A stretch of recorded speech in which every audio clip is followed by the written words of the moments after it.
Dude, it's called the Cron Technologies Chronos, and it shoots 40,000 frames per second.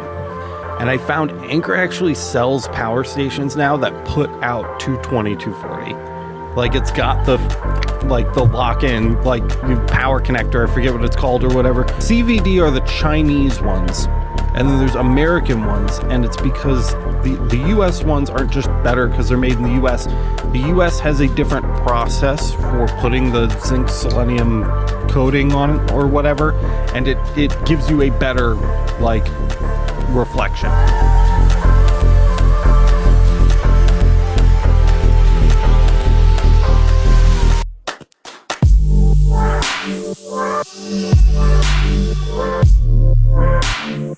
What's up, everybody? Welcome to the Laser Source Podcast. It is a good day to be here, and welcome to all of our regulars, Matt, Kyle, and Boyce, and Michael's here from Laser Engraving 911. Go ahead, buddy. Man. Don't let me stop you. You work on getting your stream live. I will. Yeah.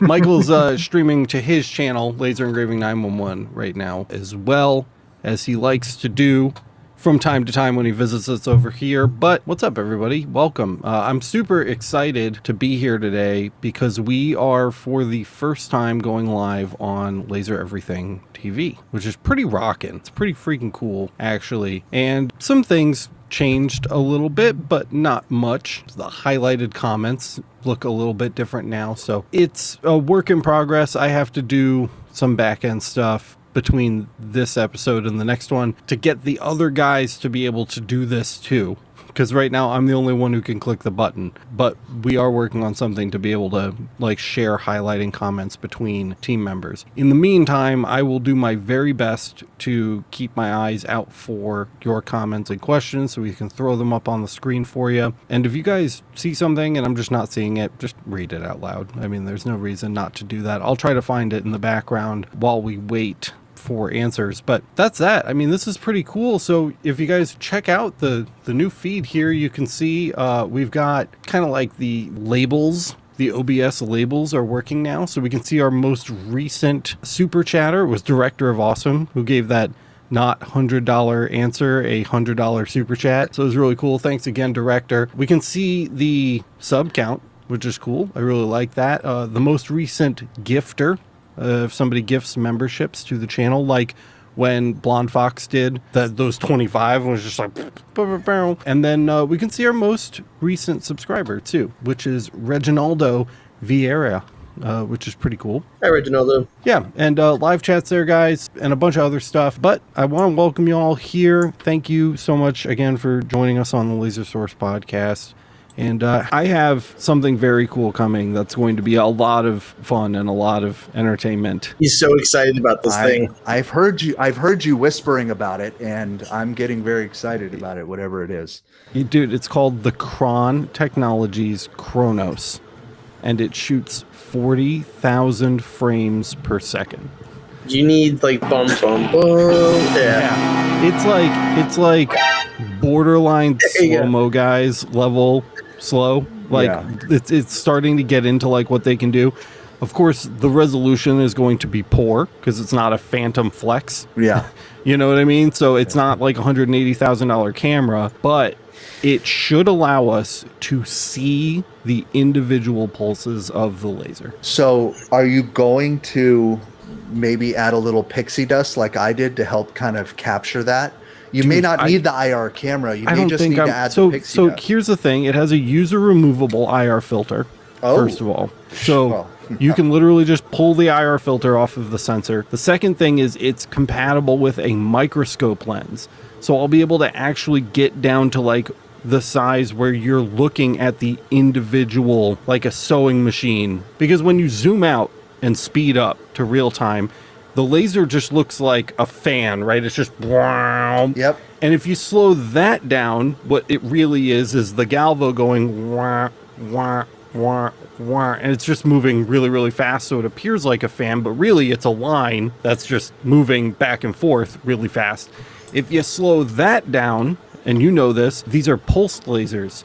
So that beam that's moving back and forth isn't really a beam. No. It's a bunch of little pulses, and we're going to try to capture those pulses at 40,000 frames per second with the Chronos. I have no doubt that you will capture it in all of its glory. I'm really excited to be able to share that with people. One thing, too, that Willie Sims just mentioned in chat, he said it would be really cool to see the different materials and the reflective properties that we talk about all the time. Mm-hmm. And that's exactly what we had talked about. Like, one of the first things that I said to Alex was, wouldn't it be cool as hell if you could like film infrared, and instead of telling everybody, like we've been telling you, hey, wear the glasses, even if you're not like 45 degrees off or whatever, you know, like just because the saturation of the space with infrared. And he goes, well, actually, it will film it. And I was like, yes.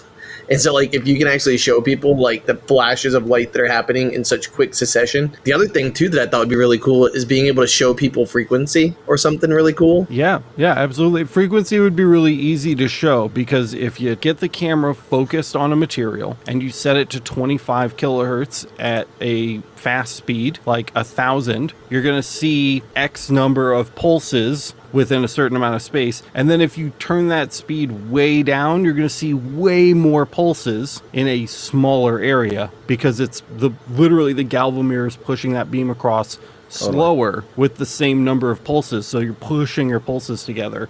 We'll be able to explain a lot of concepts about lasers in ways that we've never even been able to think about doing before. Yeah, that's so awesome. It's really cool. By the way, there's a question that we missed from Cuban Cracked that asked Michael, how much did that laser cost? I don't know if that's something you covered in the video. Yeah, I covered it. Yeah, so you can actually get it directly from SFX, and I think it hovers somewhere around 15 to 16K. It's really, I told you, it's not a lot of bells and whistles. It's just raw, controlled power.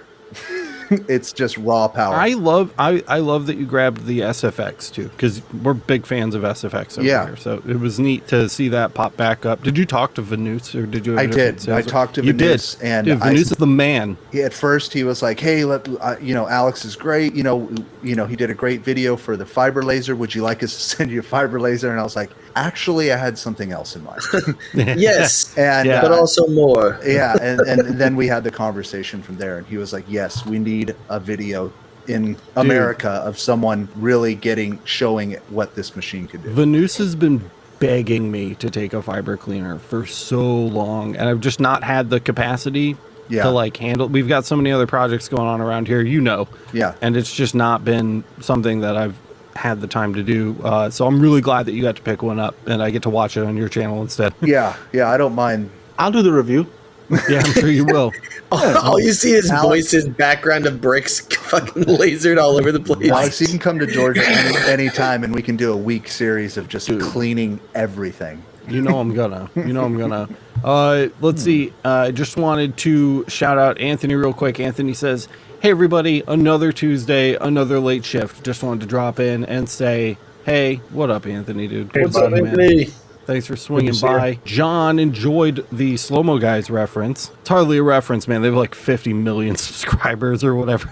It's like everybody and their grandmother. Also, Daniel says, "Alex, I saw that cool unboxing of the GZ Tech GM80 laser source. Did you get around to testing that yet? I'm about to pull the trigger on buying one." I have not gotten around to testing it yet, just based on the aesthetics and the feel of the thing when you take it. I mean, it just feels heavy duty. When you pull that kind of equipment out of the box, you can tell the heavy duty stuff from like the, this is going to fall. Yeah. But it feels great. It looks great. I've seen it reviewed really positively from other people in the space. I would not hesitate to pull the trigger on it. If you do, certainly let them know you saw the unboxing. They're very upset with me right now because I promised them a fiber laser build project, which I have not started yet. So I need to get to that. That's tell them you built a human being.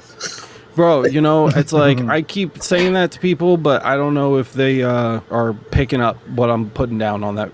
So they're like, Wilson baby goggles. Yeah, for real. They're like, get to work. Yeah. So they did send that out. We did unbox it. It feels really good. I have very good feeling about it. We've not started our build. That we should do that soon. Actually, we should put that on Monday. So it's it's a JPT 80. No. This is from GZ Tech. Oh, GZ Tech. Yeah, so a bunch of dudes at JPT were like, JPT's not really innovating anymore. We find that irritating. So they bailed and they were just like, we're going to make our own. So they started GZ Tech. That's my understanding of it, of course, translated and then probably translated again and then told to me through a source from another source. But, you know, that's kind of the short version. So I'm stoked to play with it. We mentioned a long time ago, I think before we were, you know, before you were doing YouTube Hard, we were planning on doing like a fiber laser build from scratch. I remember you talking about that. Our own controller, our own galvo head, and that was the source. So they were like, hey, we'll send you a source.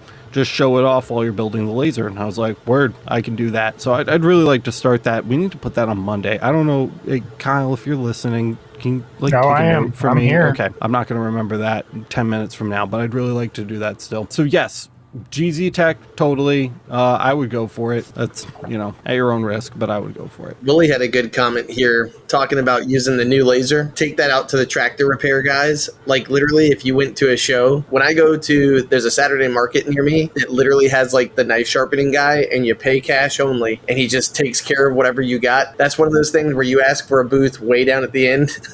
Like You say, it still has electricity. bring your and stuff just to get cleaned. That's it. And literally it's like, I take cash or cash. And Right. that's it. And like just like, Yeah, because it works really fast. that's what, dude, like honestly, there's some of those things that people would totally bring to you and just be like, hey, you need to get rid of that powder coating real quick.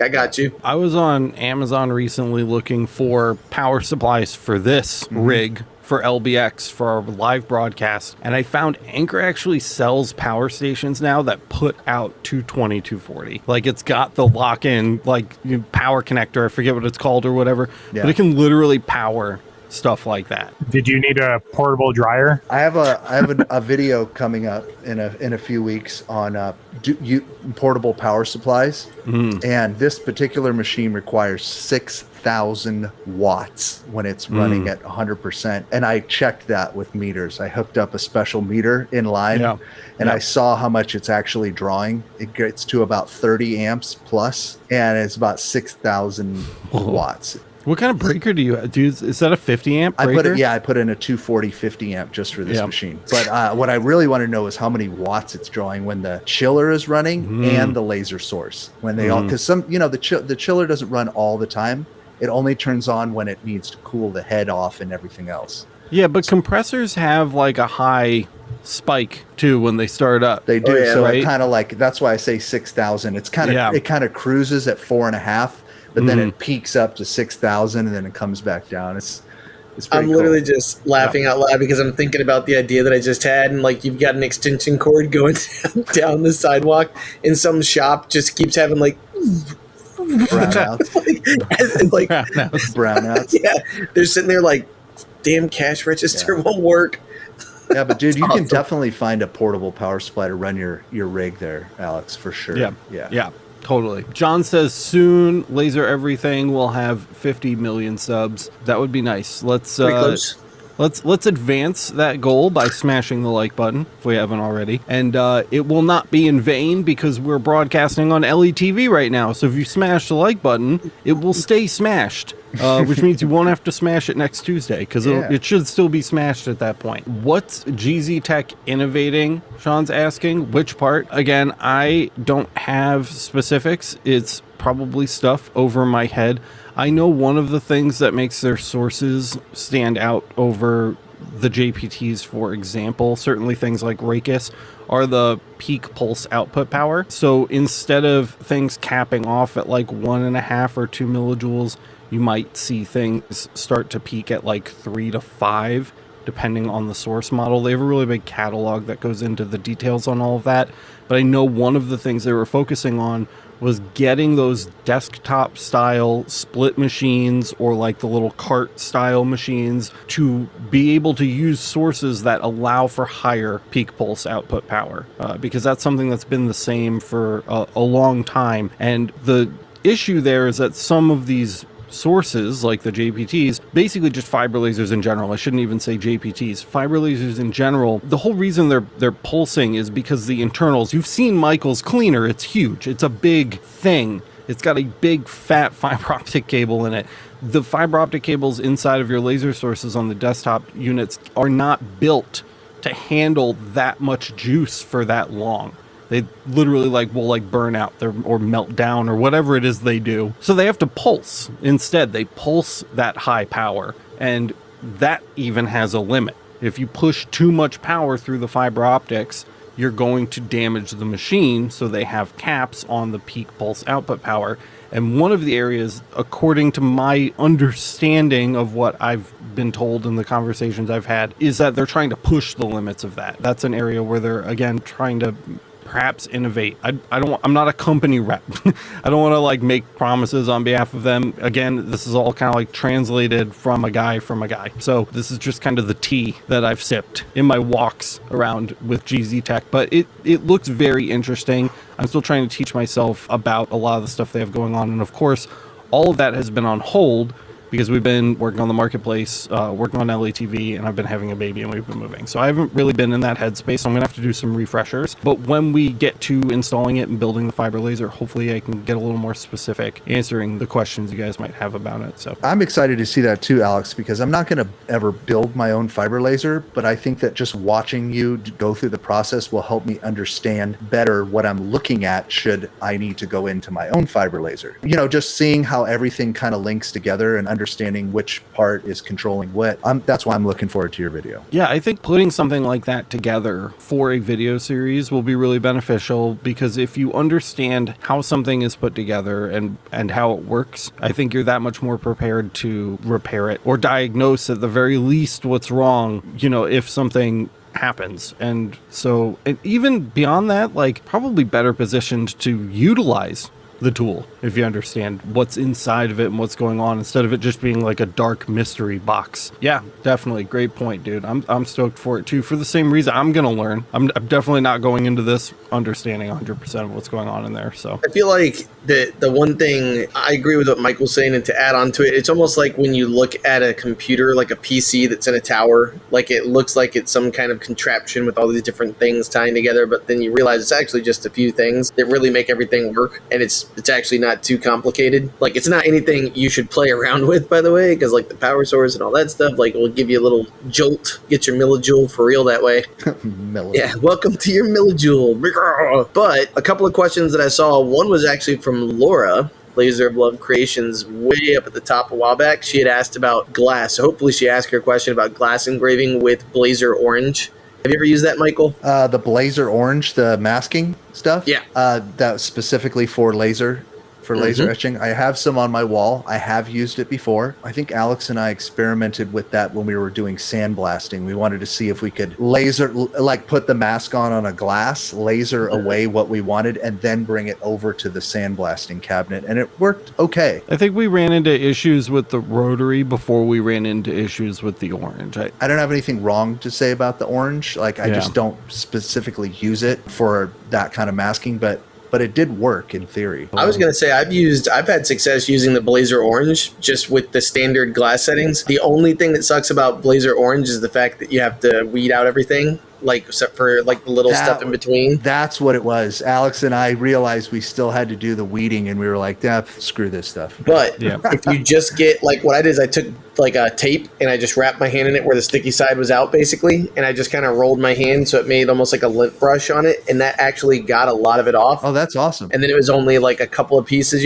but then you've got to wash the glass too now, because you don't want to leave residue on something. You're sitting up to somebody, be like, hey, here's your fancy glass, and they're like, what the is this, so what did this guy do to this glass? But I feel like and that was, by the way, for pint glasses before I got the UV.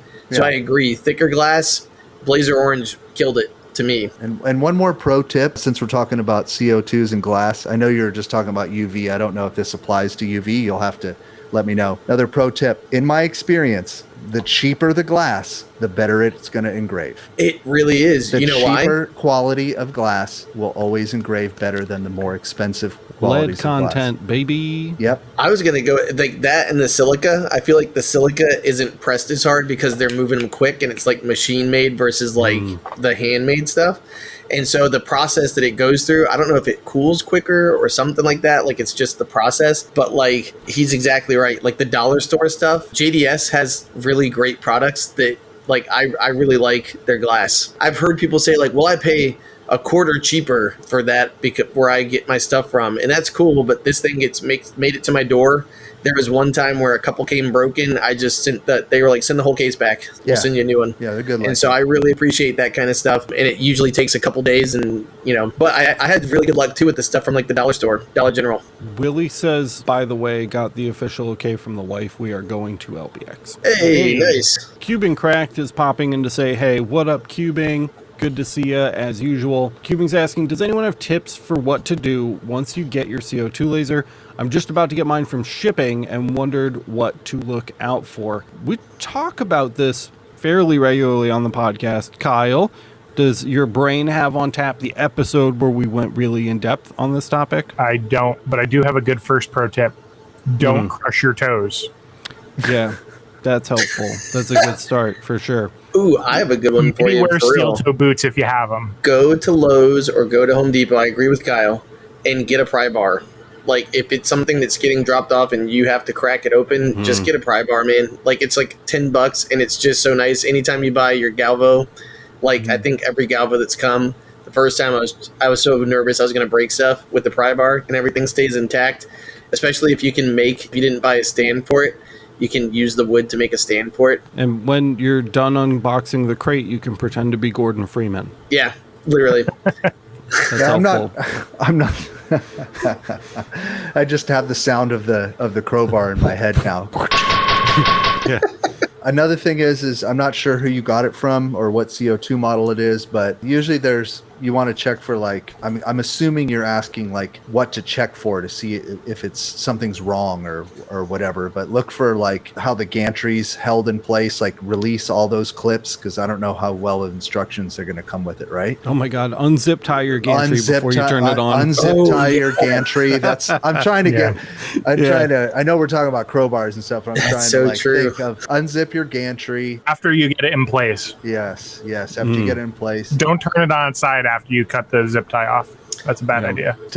Open up panels, take a look inside. Just look for anything that was put in there for shipping, that like a piece of foam, random rogue pieces of foam that are left in there that you might not have seen or something, because you might have done the zip ties and all of a sudden, you're screwing around and there's some other piece of foam left in there that could jack your stuff up. So Things I always recommend every time this comes up, and it comes up so often on this show, is I would just rip all of the tubing out and replace it. Get good silicone tubing and just put good silicone tubing in there. If there's any spots in your case, especially if it's the red and black, where it's like bending up around a corner and up through like a hole and then twisted up into you can get little 90-degree elbow joints, and you just hose, and then it'll just turn around corners no problem, and you don't have to kink and bend the hose. It's not a big deal when you first get the machine home and you plug it in, but 7, 8, 9 months of pushing hot water through a kinked silicone piece of tubing, and it like starts to deform that way, and eventually it just Collapses on itself. Yeah, it collapses in on itself, and it's a big problem. So just rip all of that out, get rid of it, put better silicone tubing in there. You just measure the inner diameter, outer diameter, go on Amazon, match it up, buy it, get a big length of it, you just cut it to the length you need. Replace all of the zip ties holding that tubing in place with real hose clamps. Again, just go on Amazon, get some real hose clamps and clamp the hoses to their little, spigot ports, because all of those kind of like generic machines, regardless of where they're coming from, Ohmtech, Momport, whatever, even the Eon had some zip ties in it. Get rid of the zip ties. Put some hose clamps in your machine. I promise, if you go back in the history on the channel, you can find the exact day that my zip ties failed and my laser dumped all of its water. Literally the chiller was going, so it was just pumping water out onto the floor until the chiller was empty while the laser was running. You don't want that to happen. Just get some hose clamps. They cost nothing. And then third, mirrors and lenses. God, the lens that ships with the Ohmtechs is such a piece of garbage, and you can get literally anything else, and it's going to be better. I really like, there's 10 High makes some really great ones on Amazon. Cloud Ray has some ones that I'm sure they've white labeled and slapped their name on. but they're decent. If you want to be ritzy, go to like American Photonics. It really doesn't matter. Just get anything else and just throw the lens that's in there. It's probably a 2-inch lens. Just throw it away. Just throw it in the garbage. And the mirrors. Get some, what are the good ones called, Kyle? Not the zinc selenium. Yeah, ZNSE. Yeah, that's the zinc selenium ones. Yeah, there's 2 kinds. There's CVD and it's like SVD. CVD are the Chinese ones, and then there's American ones, and it's because the US ones aren't just better because they're made in the US. The US has a different process for putting the zinc selenium coating on it or whatever, and it gives you a better reflection. I don't know how, why, whatever. Get the US ones. They're like $3 more. If you look in the last, was it millijoule number 10 or 11, where we actually, that was one of the things that I brought up, was the sale that was going on there. Mm-hmm. The link to it actually goes right to that zinc selenium, the mirror set, and American Photonics, and it actually has an explanation of it on there, so I'll try and find that real quick. And but we have links to all of this on the buying guide already, right? Too. So if you go to lasereverything.net/buying guide, literally all of it, including the silicone tubing, is on there waiting for you. So you can check that link out too. But just, yeah. While you're waiting, the extra stuff that people forget about, go buy, I don't know if you can see it or not, but literally the white lithium grease, you can go to Lowe's or Home Depot. The Lucas white lithium grease. Yes, there it is right there. It's very specific. Lucas white lithium, this tube was like $6. If you go on Amazon, they sell like 5 tubes at a time. You can't really find like 1 tube at a time. You're not even going to go through 1 tube in the lifetime of the machine. So 1 tube will last you. Yeah, if you're using it the way you should. So go take the time to find it. So that'll be good, because if your gantry comes and it's not really, I know this sounds so weird because we've been talking about kinks and hose, and now I'm talking about lubrication in small packets. But for cleanliness, also make sure you get lens wipes. Like, honestly, go to Sam's Club, or like, I got a box of these little guys here, and they're awesome because this works for mirrors. And dude, I just got done doing acrylic. Like, that's the plastic payday video. I mean, I did like 4 hours worth of acrylic cutting and engraving, and that dust goes everywhere, even with great exhaust, even with air supply. It's just everywhere. And so when I took out the lens to clean it, this just makes life super easy, super quick. You can toss them, trash them. That way you're not using something dirty. You're not messing up anything. So that's a really good thing to get now. Kyle, are you still going to do an episode on like re-greasing gantry rails too? Yes, I will be doing a maintenance video at some point. Because I remember I was doing it one way, and you were like, what the f*** are you doing? And I was like, I'm greasing my rails. And you're like, no, you're not. The equivalent to that? Okay, so just for context, there is a grease port on rail blocks. Okay, some of them are blocked with a little Allen bolt and some of them are not. Either way, it doesn't matter, but that's actually a grease fitting. So some people will tell you to put lube directly on the rail and just leave it there. And that's just gross, because then it picks up everything in the air that floats past it. It's like taking a piece of duct tape and sticking it to the front of your car with the sticky part out, and you just catch everything on the way by. That's a great way to look at it too. So there's a fitting that you can pump oil into, and it gets it directly into the bearing, and now you don't have grease all over your rail that you have to either clean off or leave there, right? See, now, this is an audio podcast, and I have the benefit of being here live, and I have video, and I still have no idea what you're talking about. So you're definitely going to have to make a video about this? I will. I can't see it, and I'm confused. I actually need to do mine again, so we could do that together. That'd be an easy one. Confused and scared. We could tag team that one. I heard grease and nipples. And tag team. Buckshot says, LMAO Half-Life Boys. Yeah. So, yeah, dude, always, now, Half-Life, forever. Cuban Cracked did confirm Ohmtech Red and Black 100 watt. Nice. So cool. Thank you for clarifying.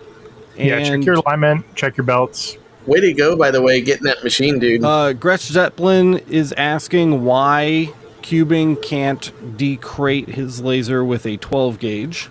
Well, I thought Buckshot would ask that, actually. You might do more than unbox. Cuban Cracked is saying, sorry to bother with another question. Never, dude. That's ridiculous. What kind of lens do I need for a 100 watt fiber? Every time I look for a lens, they say it's only made for 60 watts or lower. Ooh. So, first of all, you can use any lens, and it's probably going to be fine. But what they really want you to get are, Kyle? Quartz lenses. There it is. The reason why they're saying that is because quartz lenses can handle the additional power that you're throwing through it in that level of density. So there is a potential for breaking, shattering, cracking the lens. It kind of behaves almost like if there was dirt on the lens and you hit it with like a 60 watt or a 30 watt and it just superheated the glass where that speck of stuff is and it breaks it. It can do the same thing if you crank the power up and it heats up the glass, even if there's nothing on the lens. What's your anecdotal experience been with that, Kyle? I don't know because I have quartz lenses for it. All of your lenses are quartz? Most of mine are quartz, not all of them. We need to do some science. I want to do some fact finding on that. I mean, I guess I could for science it and throw a crappy like 70 millimeter lens and just crank the power to 100 and bury it into some steel and see what happens. Just run it for like 24 hours. Maybe not a 70 actually, because I don't want it to be that close to the lens or the material that close to the lens. I was gonna say it just shatters everywhere.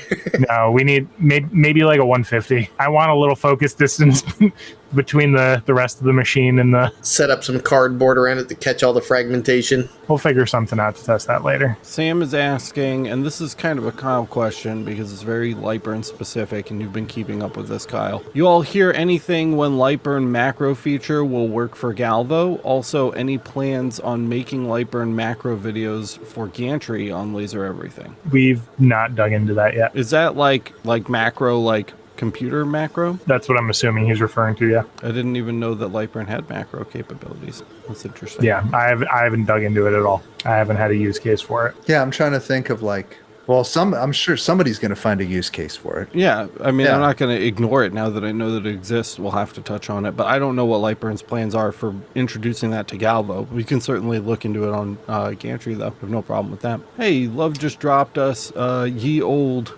super chat, $9.99. Yay, Thanks thank you, Laura. love. Thank Nice you. shit. Call Graphics says Macron told me to use 2 different computers when doing 2 different lasers. So that is required if you're using EasyCAD, which is what ships with the machine by default. So they're not wrong, but you do have additional capabilities when you opt to use Lightburn. And the ability to use one computer to do many lasers is one of them. I mean, if you can afford it, that would be like the ideal answer. I would still prefer using one computer, to be honest, because I don't have room for like 6 computers down here. The only reason I was saying ideal is like if you ever decide to you either run out of room or you have to move something. Like I'm actually upgrading to a new computer. Kyle has laughed at me because I've had this new computer for like 2 weeks and I still haven't moved everything over to it. But like I'm in the middle of jobs and things work right here, so I'm just like, I'll just leave it for a little bit. Like I'm that guy. Like if it works, don't with it. But either way, it's one of those things where like it'll be nice too because I've got a couple different things heading this way that need another computer, so I actually be able to kind of take that over there. But as you're growing, I agree with Kyle. Like if you don't need to spend the money, why, right? If that's an expense, because that few $100s, like that $300 or $400 to get a machine that'll run it can buy you the lenses, it can buy you the mirrors, it can buy you all the extra stuff that we just talked about and keeps you in the black, which is where you want to be. Austin says, what do you guys use for design software? I have a hard time using Adobe, but if it comes to it, I'll suck it up. At least a lot of us on the Lightburn team, not everybody, or not, oh my God, Lightburn. Everybody on the Laser Everything team enjoys using Adobe products for the most part. However, I like to use Lightburn for a lot of my simple stuff. If I'm not being super artistic, if I can do it with basic shapes, with letters, using Boolean, subtract, and union, and whatever other. If I don't have to go crazy with Adobe and I can do it faster in Lightburn, I will absolutely do it in Lightburn. But yeah, we've dabbled with a little bit of everything from Inkscape to Affinity to Adobe to Microsoft Paint. So, what did you just say? Just get through, crash through the Adobe doors, man. Just don't let those big tall castle doors be scary. You're gonna get through them. Once you get through them and you're in the Adobe castle, you'll look back and realize that it's going to be really beneficial. And I can see how Lightburn is very official. Very helpful at making like cutting designs and using the tools that are in Lightburn for mapping out. Like I watched you, Kyle, make that rotary jig for the business cards, in Lightburn. So quick and easy, dude. That was awesome. Could you do that in Adobe? Totally. But like, if you've got Lightburn and the tools, then that's great. But for design, you did say what design software.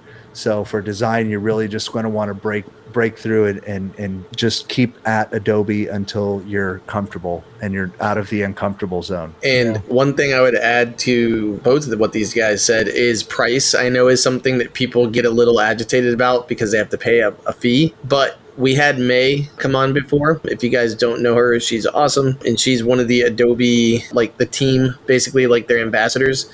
And she was talking about the different price scales that they have. So if you only are going to use Adobe Illustrator, you can just buy Adobe Illustrator.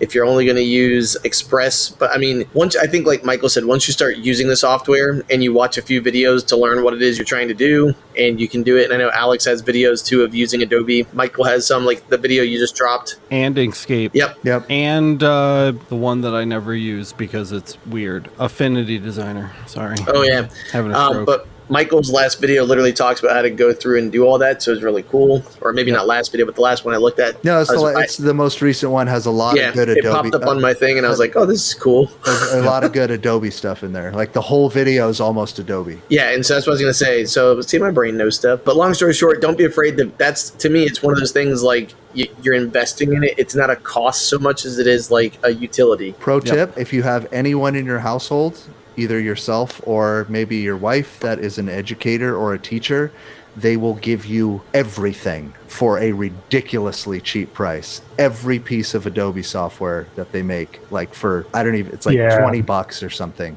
If you can prove that you're an educator. Yeah, educator or student, right? Yeah, either one. And you just get the whole thing. It's Enroll that it's $1,500 community college course. Get that educator or student email. Send it in. Spend more, save more. Or, pay for Adobe. It's not that expensive, and it's a critical This guy's tool. crazy.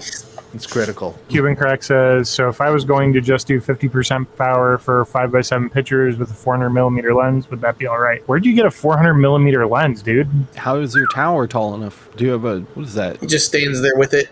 Would an 80 centimeter even cut it for that? An 80 would probably, yeah, because a 300's 463 millimeters for me. It'd be there near the tippy top, though. Yeah. Depending on what you're marking. I mean, if you have a legit 400 millimeter workspace lens, that's huge. Could that be like 570? What are you even putting under that? You could try it. I wouldn't do it with a very expensive lens if you're going to give it a go unless it's made for it. If you're going to test it out, test it with a cheap lens. My first thought is like really cool aluminum signs and signage for factories and power plants. We need to get this kid on here. I want to talk to Cubing. I want to get him on here. We need to do like a Cubing Cracked interview. I want his story. This kid's so interesting to me. He's coming on asking We're gonna crack Cubing Cracked. Yeah, like a great that's such a good title. I want to have him on. We're gonna Cubing, you're coming on. I saw Moss. Let's shout this one out real quick. Moss says 60 watt EM7 JPT Cloud Ray MOPA. Seeing a couple warps in my Cloud Ray enclosure in the shape of what I was burning. These lasers are kind of scary. One in the top and one in the side. Holy moly. I can send pics if needed. Hey, guess what? These lasers generate laser radiation and it fills the room that you're in. Put your f***ing glasses on. Or the enclosure. Wear your goddamn safety glasses, please. These things are dangerous. They are scary. They're not toys. They're bad for you. It's not, it's not something where it's like going to melt your skin off and give you cancer. It's not that kind of radiation, but it's radiation and it's real bad for your eyes. So please make sure you're wearing safety goggles and maybe don't get naked and tan in front of it. Unless it's a UV machine. Yeah, for the most part, guys, like these are infrared lasers. They're like space heaters, really focused space heaters, but they can still blind you. And it's just like this kind of stuff. I don't even need to see pictures. I've seen pictures of this kind of phenomenon before, and it's real, and these things reflect even when they don't look like they are reflecting. You just can't see it. So please exercise caution. Use your equipment wisely and safely. And to Moss, it sounds, bro, like your enclosure is doing its job by absorbing that stuff instead of you. So don't trip. I just keep using it, but I would put some eyewear on if you're not. Keep an eye on it. Yeah, and Yeah. and Moss, if you want to see it safely, you can go over a little shameless self promotion and watch my video, "Seeing the Unseen." If you would like to see it safely. Yeah, I see two things because that one relates to kind of what you guys are talking about, which is Gretschling asks, do you think that what's coming off the lasers messes with monitors at all, like computer monitors? I mean, Not unless it's like a direct reflection. the passive rays filling the room probably wouldn't affect the monitors, not in the short term by any means. Probably 10 years from now, if you unbox a new one compared to the old one you have, you'd probably have more wear from just using the monitor. But direct rays is what's occurring. Direct reflections. The monitor being on is probably doing more damage to the monitor than the laser will in a lifetime. Yeah, your eyes are far more sensitive. Now, it will mess up remote controls that are IR remote controls, like that we've talked about. It will interfere. Not mess it up, but it'll just interfere. Yeah, with remote controls. And all laser wavelengths can damage camera sensors. So For sure. unless you've got a bunch of super expensive cameras lying around and you can spare one if something bad happens, I would go Like for you? like a cheapo webcam. Like you. Yeah, that's right. I have, yes. The I was going to say, if LMA, you can spare one, send one to me. I'll send you my address. the LMA positions us very well to capture high quality footage of these machines, but for the general public I would recommend a cheap ass webcam because you can damage camera sensors. Point in case, I'm using the Canon to capture the coin right now. And I was going to say, if you notice with Kyle's, it's great. not directly above it. It's off to the side and over. Yeah. Yeah, it's So- off to the side and over, away from the redirection angle of the beam hitting the coin. Miranda says somebody posted a picture of burned goggles recently, I believe. I think it was Flashback. I didn't see that. Did you guys see that? I'm assuming she's talking about Facebook because that's where she lurks. I saw something on Facebook earlier, but I didn't know what it was because I didn't have my glasses with me. But it was like a melted something. Flash. But I think it was next to like a from a diode, maybe. CO2 or I thought it was a diode, maybe. I thought it was a diode. Matt is like the Wilma of laser everything. I can't see without. No, I'm sorry. Listen here, I don't know who said that because I'm also partially deaf, but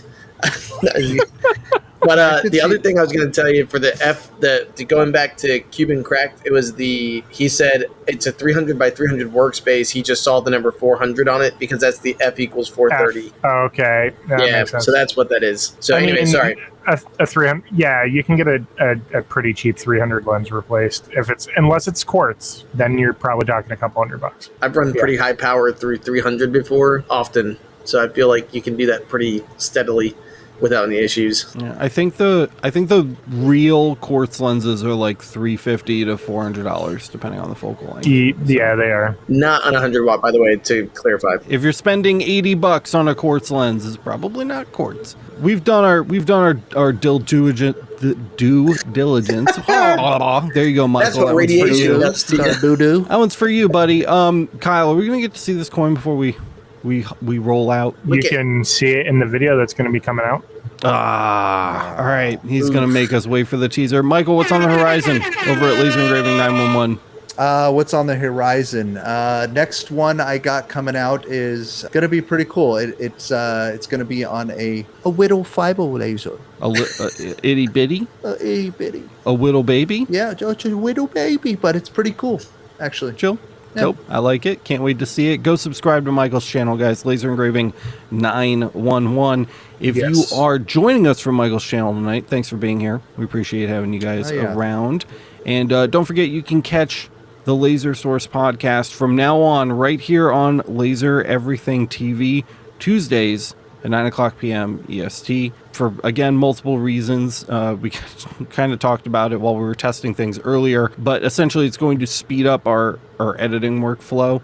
And Michael said, not Michael Mullins here with us, but Michael, the editor, said that he can basically crank these out 4 times faster when he's just doing audio. So if you want to see the video, if you like seeing our smiling faces, come live. Be here for the live show like you guys are right now, because this is going to be the only video. The next time we upload an episode of the podcast edited to the channel, it's going to be audio only. So make sure you keep it locked to LETV on those Tuesdays so that you can hit that up here. And Dave, shout out to Dave for Dave. a $13.99 super chat. What is it with these? Have they always been like 99s? Has it always been like that? It's so weird. I don't know, but it's keep up the Canadian, great so works, yeah. gents. Thumbs up. Word. Thank we you, man. appreciate you, Dave. And thank you to everybody else who came here and hung out with us live tonight. I seriously and sincerely appreciate each and every one of you being here. If you got value out of this episode of the Laser Source Podcast, don't forget to smash the like button. Let everybody else know the content is good. And don't forget to subscribe and hit the notification bell so you get notified the next time we upload an episode to the channel. Boyce would like you to go buy some merch. It's lasereverything.net/merch. And hey, we matchies. Oh, we're like the negatives of each other. I know, I like it. Oh, Kyle's. Ooh, hey, look at that. Oh, fancy. If you're listening to the audio version of this, you should have been here live. Now you're gonna have to wait for Kyle's episode to come out. Oh, he also wants Cuban Crack to DM him so we can get you on the show. If you haven't already bought your LBX tickets, make sure you do it so that we can hang out there in person in October. Really look forward to seeing you guys. Yeah. I'll be there. That's the end of the show. We are going to cut back to LETV now because we can do that, which is pretty dope. And enjoy it. I think Jessica is going to have some new episodes added to that playlist soon, so you should see the content over there continue to expand. Is there anything else? Am I missing, guys? Am I good? Discord, LMA. Discord and LMA, and what's the other one? Oh, Facebook. Gross. Links to all those down in the description. Discord, Facebook, absolutely free. If you need help, if you didn't get your question answered, hit those places up. We will get to you as fast as humanly possible, or one of our great community members will, like Michael Dias or Anthony. So links to those are down there too. If you enjoy what we do over here at Laser Everything, it's all thanks to our LMA members. They make all of the content that we upload here available for everyone for free. We don't lock anything behind paywalls because we have the LMA that supports the channel. And if you're not already a member over there, consider going to sign up. You can find out more over at masters.lasereverything.net. I think that's all I've got. If you guys are good, then thank you so much for listening to this episode of the Laser Source Podcast, and we will see you in the next one. Have a great night. We'll be right